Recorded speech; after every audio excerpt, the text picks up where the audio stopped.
You see, there is something rather extraordinary that happens to a person around the age of 40.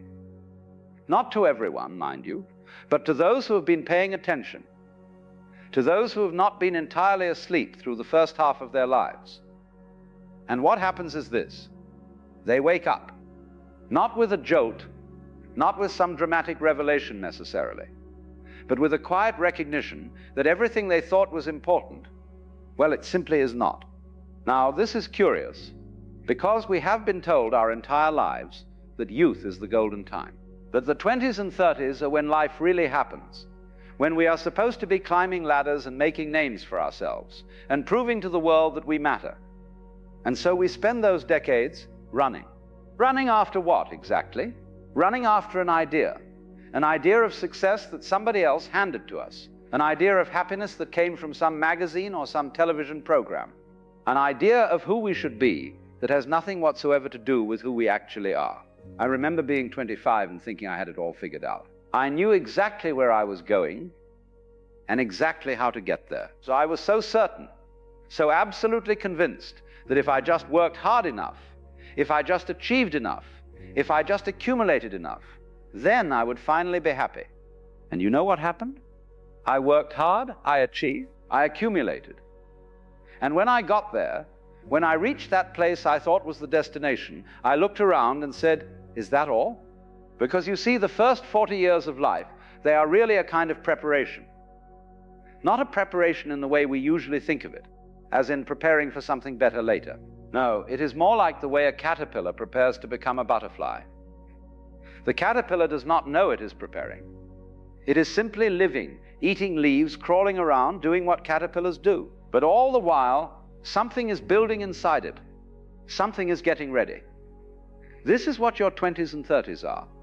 You are the caterpillar.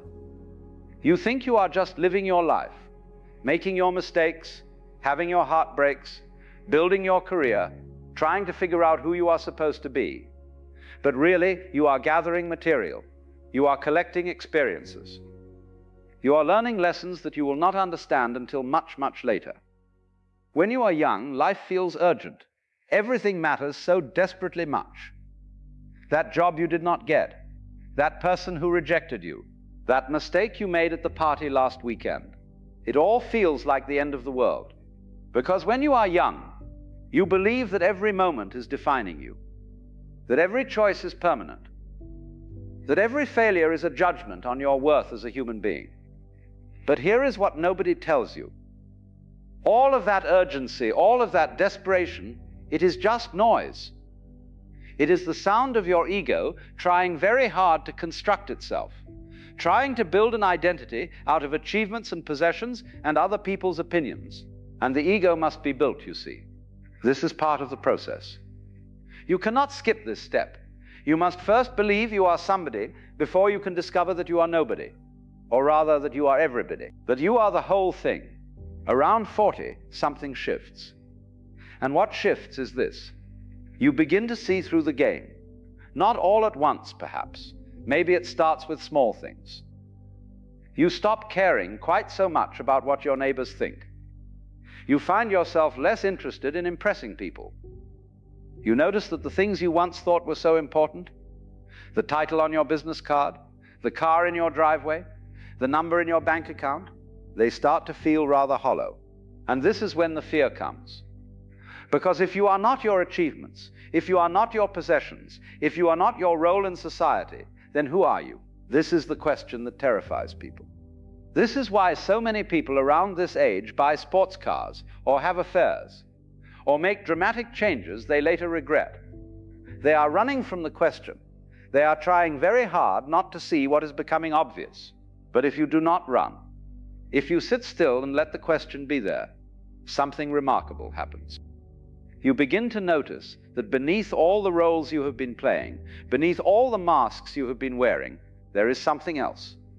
Something that was there all along. Something that never changed, even though everything in your life changed. The Buddhists call this your true nature. The Hindus call it Atman. I simply call it you, the real you. Not the you that your parents wanted you to be. Not the you that society expected you to become. Not the you that you have been trying so hard to prove is worthy and good and successful. But the you that exists underneath all of that, the you that watches thoughts arise and pass away, the you that remains constant while everything else flows and changes. And here is why life begins at 40. Because this is when you finally have enough experience to see the pattern. You have lived long enough to watch your certainties crumble. You have been disappointed enough times to stop believing in fairy tales. You have lost enough to understand that everything is temporary.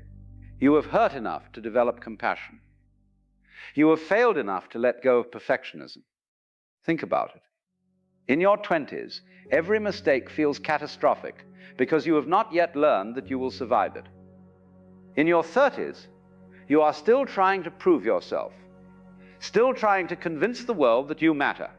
But by 40, you have made so many mistakes and survived them all that you begin to realize mistakes are not catastrophes.